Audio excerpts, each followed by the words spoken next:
Bonjour à vous, pèlerins du web. Nous avons bien avancé dans la compréhension des cultures néolithiques archaïques européennes. Nous avons vu que la terre natale est syro-anatolo-levantine, que les migrations vers l'Europe ont débuté vers moins 6400, après le boom démographique qui a fait de Sapiens un agriculteur et un éleveur à partir de moins 8000. Nous avons vu que ces migrations vers l'Europe ont suivi deux courants principaux, le courant danubien et le courant méditerranéen, qui ont vu leur culture évoluer parallèlement. Nous nous attachons à comprendre depuis quelques vidéos l'évolution des cultures du courant danubien. Nous avons vu que la première culture néolithique d'Europe fut Starcevo, dès le début des migrations en moins 6400, et qu'elle s'est installée en Europe centrale, tandis qu'au même moment, Bugniers s'installera sur les rives nord-ouest de la mer Noire, marquant la frontière est avec la zone steppique, à l'époque encore paléolithique. Nous avons vu la riche culture Karanovo qui s'identifie en moins 6200 et qui décidera de rester sédentarisée dans la Thrace. Bien en contact avec l'Anatolie d'origine, elle sera une zone tampon, traversée régulièrement par les différentes vagues migratrices qui franchissent les détroits du Bosphore et des Dardanelles. Sa position médiane donnera à Karanovo un développement extraordinaire ainsi qu'une influence considérable sur le développement culturel de la péninsule balkanique, en particulier pour la future Usatovo à partir de moins 3500 et traitée dans la prochaine vidéo, et qui participe au peuplement pré-hellénique avec les tribus qui vont devenir les Doriens. Starcevo fut remplacé en Europe centrale par l'énigmatique culture rubanée à partir de moins 5500 et qui se constitue à partir d'éléments paléolithiques locaux et d'agriculteurs sédentaires. Tandis que plus à l'est, en Ukraine, toujours vers moins 5500, nous avons accompagné l'épanouissement de l'incroyable culture Cucuteni, qui marquera la frontière septentrionale avec les mondes encore paléolithiques des steppes septentrionales et du nord européen, alors que dans les Balkans, la première culture chalcolithique se distingue avec Vinça. Nous savons à présent que des reliquats de Starcevo ont été à l'origine des premiers peuples pré-helléniques, vers moins 4400 dans la plaine de Laris autour de Dimini en Thessalie. Ensuite, ce sont Boïane en moins 4300 et Cernavoda en moins 4000 sur le littoral ouest pontique qui participent au développement de Cucuteni, lui permettant de bâtir les premières proto-villes d'Europe. À l'instar de Solnitsata, la Saline, considérée comme la toute première ville d'Europe. En ce qui concerne Cernavoda, nous avons évoqué son influence sur le peuplement pré-hellénique avec ce qui allait devenir les Éoliens et les Ioniens. Il nous faut citer la culture de Kémioba, qui évolue au nord-est de la mer d'Azov et en Crimée, et qui, sur toute sa période, entre moins 3700 et moins 2200, fait partie de l'horizon Yamna, mais qui, contrairement à Yamna, conservera un caractère sédentaire agriculteur. Voir la vidéo 0812, la fantastique histoire qui évoque cette culture Kémi-Oba. Enfin, nous avons vu dans la dernière vidéo la formidable culture de Baden, inventrice du chariot à roues. C'est ainsi, en moins 3500, à l'été de ces cultures néolithiques européennes, qu'un envahisseur monstrueux et chimérique, venu du fond des steppes de l'Est, assimilé à des hordes de jeunes et farouches centaures, et brandissant de longues lames faites d'un nouveau métal capable de pourfendre toutes les armes connues, va déferler sur l'Europe et imposer un nouveau mode de vie, sonnant le glas de l'agriculture sédentaire en faveur d'un pastoralisme nomade exclusif pour les 2 millénaires suivants. Nous avons cité la culture Yamna. La culture Yamna est l'objet de bien des discussions et, on peut le dire, de bien des fantasmes. On lui prête différentes qualités, en particulier sur le plan linguistique et sur le plan de ses conquêtes. Sur le plan linguistique, elle serait à l'origine des langues indo-européennes. Nous savons que cela est beaucoup plus complexe. Les cultures ciscaucasiennes antérieures de Srednistog et de Maïkop ont eu leur mot à dire à ce sujet. Sur le plan de ses conquêtes, Yamna n'a rien à envier aux futurs empires mésopotamiens qui vont émerger dans la deuxième moitié du troisième millénaire et surtout à partir du deuxième millénaire. Yamna a cette chance d'arriver à un moment opportun de l'humanité. Et, opportuniste, elle tirera le meilleur profit des avancées humaines déterminantes pour le futur, à savoir l'équitation, introduite par la culture d'Asie centrale de Botaï en moins 3700, la métallurgie du bronze, introduite par la culture ciscaucasienne de Maïkop, également en moins 3700, et le chariot à roues, introduit par la culture européenne de Baden en moins 3600. Cette culture Yamna va effectivement révolutionner l'Europe, la faisant passer dans un âge nouveau, un âge de guerre et de nomadisme, un âge de bronze. Elle représente la première vague à caractère invasif de l'Europe néolithique, maintes fois imitée dans le futur, avec, pour ne citer que les peuples les plus fameux, les Scythes et les Sarmates à l'âge du fer, les Huns dans l'Antiquité tardive, les Mongols au XIIIe siècle. Origine et mode de vie de Yamna. La culture Yamna se développe dans les steppes pontiques entre moins 3500 et moins 2300, c'est-à-dire du néolithique final et pendant tout le bronze ancien. Son berceau d'origine se situe entre la mer d'Azov et Caspienne, au nord de la dépression ciscaucasienne de Kumamanish, qui alors est occupée par sa contemporaine Maïkop. La paléogénétique montre que la majorité des spécimens présentent des gènes d'origine chasseurs-cueilleurs caucasiens. Ce sont donc au départ des individus paléolithiques qui, influencés d'une part par le bronze de Maïkop et d'autre part par les cavaliers de Botaï, vont s'installer profondément dans la steppe pontique méridionale. Ces premiers Yamna connaissent le cheval depuis que Repin en importe en Ciscaucasie à partir des cultures Xvalinx et Srednistog. En copiant les Maïkop, les Yamna ont appris les techniques de la fusion du cuivre arsenier et de l'étain. Ce sont des chasseurs-cueilleurs, c'est-à-dire qu'ils n'ont pas vocation à la sédentarisation et encore moins à l'agriculture. Cependant, ils élèvent du bétail, des bœufs, des moutons, des porcs, des chèvres et des chevaux. Les précurseurs des Yamna restent un mystère. Certains chercheurs pensent qu'ils sont venus du Caucase. Dans cette perspective, on peut évoquer la culture de Choulaveri-Chomu. Voir la vidéo 082 La Fantastique Histoire pour des détails sur cette culture transcaucasienne. Quoi qu'il en soit, Yamna se développe sur un vaste territoire qui, sur son axe est-ouest, va du sud de l'Oural à l'est jusqu'aux rives occidentales du Bas-Dniepr à l'ouest, et sur son axe sud-nord va de la Ciscaucasie au sud à la région moyenne de la Volga au nord. On l'a confondu avec la culture des catacombes, qui lui sera contemporaine entre moins 2800 et moins 2200, mais en 1905, on les distinguera clairement. On lui a attribué différents noms. Elle est en effet aussi connue en français sous les noms de culture pontique des tombes en fosse ou à puits, ou encore culture des tombes à ocre. Yamna regroupe des populations essentiellement nomades. C'est un peuple de cavaliers qui ne pratique que très peu d'agriculture, le cas échéant le long des fleuves. Parfois, ces populations viennent à construire quelques castros, des fortifications résidentielles dont le déterminisme reste incertain. Peut-être servaient-elles à protéger des ateliers de forge ou de résidences pour des chefs prestigieux capables de posséder un contingent armé. Dans l'hypothèse kourgane de Maria Gimbutas, la culture Yamna a été associée au proto-indo-européen tardif. Elle est en fait proposée comme le plus solide candidat pour être le foyer originel de l'indo-européen commun. Cette notion demeure marquée du soupçon d'essentialisme, et cette suspicion a fait largement reculer le débat sur l'indo-européanisme qu'en allemand on nomme indo-arianisme. Cependant, depuis les années 2000, plusieurs études génétiques ont montré qu'une migration très importante s'est produite à partir d'environ moins 2900, depuis les steppes pontiques vers le centre de l'Europe, en direction des basses plaines des Carpates jusqu'aux contreforts des Balkans.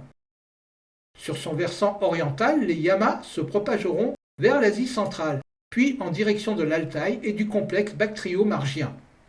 Les études paléogénétiques confirment en effet une proximité génétique entre, d'une part, les populations modernes d'Europe et d'autre part, les populations du nord de l'Inde. Le consensus est général selon lequel la culture ciscaucasienne de Maïkop, qui a émergé en Ciscaucasie 200 ans avant Yamna vers moins 3700 et lui a été contemporaine jusqu'à sa disparition en moins 3000, eut de profonds effets sur la culture Yamna. La métallurgie de Yamna a emprunté à la culture de Maïkop leur moule à deux faces, leur dague à dents, leur hache à lame unique et la fonte du cuivre arsenier. On sait que les Maïkop, à l'instar de la chalcolithique Srednistok, ont eu une grande activité commerciale circumpontique pour le bronze, ce qui l'a mise au contact des cultures locales. C'est ainsi que Maïkop va importer en Ciscaucasie le chariot à roues qu'elle ramène de la culture européenne de Baden. Yamna va en faire un usage fructueux dès moins 3300. Les relations circumpontiques ont également entraîné les échanges et la dispersion de diverses espèces de plantes cultivables, notamment le chanvre, que la culture Yamna utilisait peut-être, à l'instar des Amérindiens, pour ses propriétés psychotropes dans un contexte rituel ou festif. Avec Yamna, le pastoralisme mobile exclusif devient la stratégie économique prédominante dans la steppe.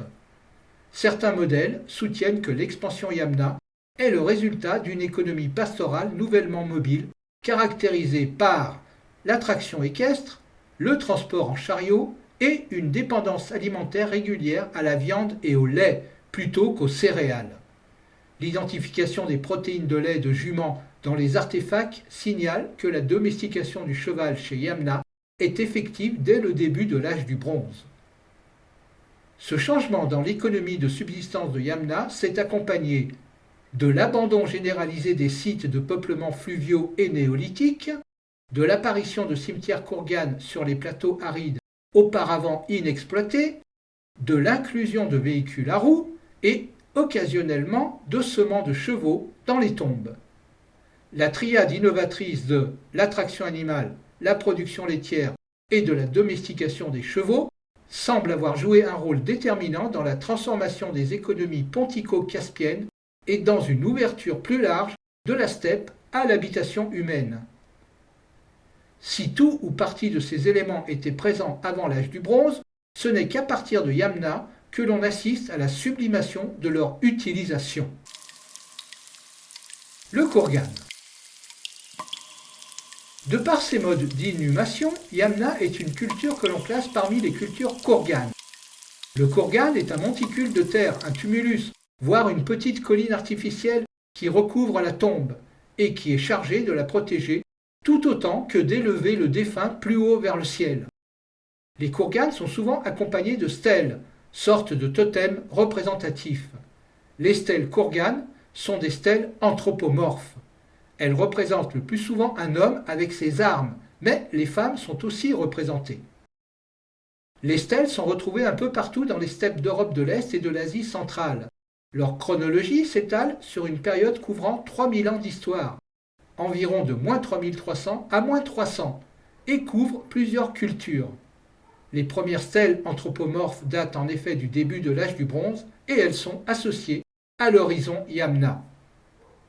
Les statues les plus grossières ne permettent pas de discerner le sexe, mais le plus souvent, il est aisément reconnaissable. Les hommes ont des moustaches, parfois une barbe, et sont vêtus d'un costume comprenant des cuirasses et des ceintures en métal, et parfois ils sont dotés d'une épée. Les femmes ont les seins nus, portent des coiffes particulières, des ceintures et des colliers. L'inhumation dans des kourganes caractérise la culture Yamna. Le kourgan recouvre des tombes à fosses où le mort est placé en décubitus dorsal, les genoux repliés. Les corps des défunts étaient recouverts d'ocre. Des tombes multiples sont fréquentes sous ces kourganes. Il s'agit alors d'inhumations superposées. Des sacrifices d'animaux étaient pratiqués, des bovins, des cochons, des moutons, des chèvres et des chevaux. Cette caractéristique animalière sacrificielle s'observe aussi bien chez les proto-indo-européens que chez les proto-indo-iraniens. Les premiers exemples d'inhumation d'adultes et d'enfants dans des tombes à fosses sous les Kourganes sont observés dans la zone centrale de Yamna. Les inhumations, doubles ou multiples, d'adultes et d'enfants, jusqu'alors exceptionnelles, sont fréquentes avec Yamna, ce qui semble indiquer l'existence d'une classe élitique. Les morts sont souvent disposés dans des démonstrations théâtrales d'affection personnelle, telles que des câlins, des baisers, ou avec un contact visuel qui ressemble à ceux observés plus tard dans les cimetières, de la culture de la céramique cordée qui évolue de -3000 à -2200 pour ce qui concerne l'Europe du Nord et de la culture campaniforme qui évolue de -2900 à -1900 pour ce qui concerne l'Europe de l'Ouest. Plus à l'est, en Asie centrale, les tombes de la culture d'Afanasievo, liées à l'expansion des populations des steppes, vers le sud de la Sibérie et la Mongolie, présenteront des sépultures communes similaires. Les anciens restes d'un char ont été découverts dans le Kourgan Yamna de Storojova Mohyla, au voisinage du Dniepr en Ukraine. Le site sacrificiel de Lugansk, découvert en 2014, a été décrit comme un sanctuaire de collines où ont eu lieu des sacrifices humains, vraisemblablement des esclaves ou des prisonniers. Hypothèse linguistique. Comment s'est formée la langue indo-européenne? Les récentes découvertes réalisées dans le domaine de la paléogénétique ont amené certains linguistes à repréciser des hypothèses anciennes concernant le processus de formation de l'indo-européen. Alan Bonhard propose une hypothèse fondée sur la glossologie selon laquelle le proto-indo-européen serait le résultat d'une interférence entre un substrat linguistique originaire du nord du Caucase et une langue dominante liée à l'ouralien, l'estonien, le finnois et l'hongrois, voire une langue pré-ouralienne. Frédéric Cortland lie cette période du proto-indo-européen à un premier foyer situé au nord de la Caspienne. Ces hypothèses seraient en accord avec les études génétiques qui montrent que le génome des individus de la culture Yamna provient pour moitié des chasseurs-cueilleurs de l'Est, les Ouraliens, et pour moitié des chasseurs-cueilleurs du Caucase. La culture de Xvalensk, qui évolue de -5000 à -3700 sur la moyenne Volga, dans les environs de Samara, aurait été le point de jonction et de mélange de ces deux populations. Expansion territoriale des Yamna. Yamna est donc installée dans la steppe pontique méridionale au-delà de la dépression ciscaucasienne de Kumamanich et des rives ouest du Bas-Dniepr jusqu'au sud des monts de l'Oural, où elle est en contact avec la culture de Botaï. Yamna occupe la Crimée, où elle verra se différencier la culture Kémioba, qui gardera une économie sédentaire agricultrice. La mer d'Azov constitue pour Yamna une mer intérieure. Après avoir adopté l'innovation de Botaï dans le domaine équestre, la migration Yamna vers l'Europe centrale se met en branle. Cette migration vers l'Occident commence vers -3000. La paléogénétique montre que la plupart des émigrants de la steppe sont de sexe masculin. Ils constituaient des bandes guerrières de jeunes apportant leur férocité et la peste, ce qui aurait décimé la population locale. Le chariot utilisé par les Yamna pour le transport du gros matériel était imité sur celui de Baden. Monté sur 2 essieux, il comprenait 4 roues, lesquelles au début étaient lourdes d'un seul tenant et sans rayon. Un contingent Yamna se dirige vers Kukuteni et vers la culture des amphores globulaires, précipitant leur déclin, où elles furent remplacées par une population au devenir slave, tandis qu'un autre contingent, partant des rives ouest du Dniepr, se dirige vers le Bas-Danube, bousculant Cernavoda, contribuant à la formation des tribus Ezéro et abordant les contreforts balkaniques, Vucédol. Une partie des migrants remonte ensuite vers le nord, vers la Transylvanie et la Slovaquie, pour percuter Kotoféni et Baden méridional. Ces Yamna s'installent dans la vallée de la Tisa, un affluent très poissonneux du Danube, et où le climat rappelle celui des steppes. Pour info, les rives de la Tisas seront, dans l'Antiquité tardive, en plus 453, les témoins de la mort d'Attila. Les populations néolithiques locales vont être grandement impactées par l'arrivée de ces Indo-Européens. Baden va s'effondrer et ne persistera que sur des hauteurs de Slovaquie où elle se réfugiera à l'intérieur de colonies fortifiées, devenant de rudes montagnards. La paléogénétique montre qu'il n'y a pas eu de mélange entre Yamna et Baden. Vucédol apparaît elle aussi comme une culture montagnarde réactionnaire. Cependant, contrairement à Baden, sa population est mixte et résulte d'un mélange à la fois indo-européen et néolithique local. Kotofeni et Cernavoda vont éclater et elles se disperseront vers le sud, entamant la différenciation des tribus pré-helléniques. Quant à la Thrace, elle sera épargnée de l'invasion Yamna. Il faut dire qu'elle a de quoi être renforcée par des contingents incessants venant de l'Anatolie et de la péninsule balkanique. À partir de ces régions des Carpates, 3 branches vont prendre des directions différentes. Une branche va monter au nord, rencontrant la culture cordée et contribuant à la formation des peuples baltes. Une autre branche continue de remonter le Danube pour contribuer à la formation des Germains, puis plus au nord, des Danois. Et une troisième branche se dirige vers la plaine du Pô pour contribuer à la formation des premiers Italiotes. Puis, prolongeant vers le littoral provençal et languedocien, les Yamnas se dirigent vers l'Aquitaine pour arriver dans le Finistère et le Cotentin. Arrivés devant le mur de l'Atlantique, certains n'hésiteront pas à traverser la Manche et la mer d'Irlande pour contribuer à la formation des Celtes locaux.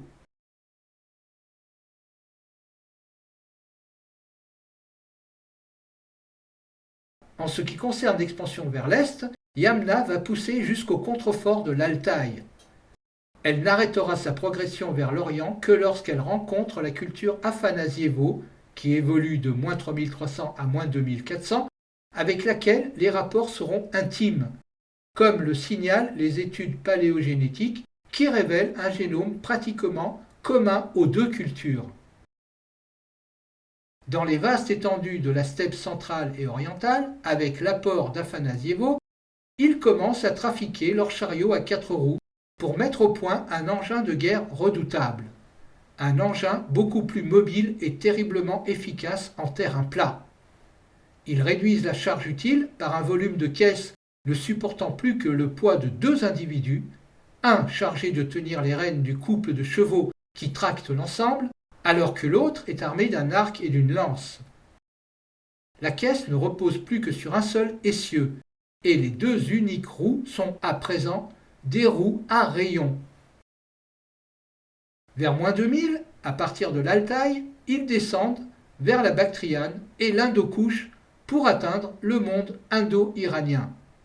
C'est à cette époque que la civilisation de Harappa s'effondre et sera remplacée par la civilisation de l'Indus avec ses castes sociales. Voir la vidéo 053, la fantastique histoire Harappa et l'Indus, pour les détails sur ces civilisations indiennes. On notera que les Yamna ne vont pas s'aventurer dans le plateau iranien, encore moins dans le Zagros ni au-delà en Mésopotamie, laissant à la future Andronovo, que nous verrons ultérieurement, le soin de le faire. De même, ils évitent de passer entre Caspienne et Aral pour ne pas se confronter au désert du Karakoum, que l'on redoute car désigné comme étant les portes de l'enfer. Malgré leur origine caucasienne, les Yamna ne passeront pas les monts du Caucase. À ce titre, Maïkop semble avoir joué un rôle tampon au moins jusqu'en moins 3000. Ainsi, les colonies transcaucasiennes comme Kourouarax et l'Anatolie seront épargnées.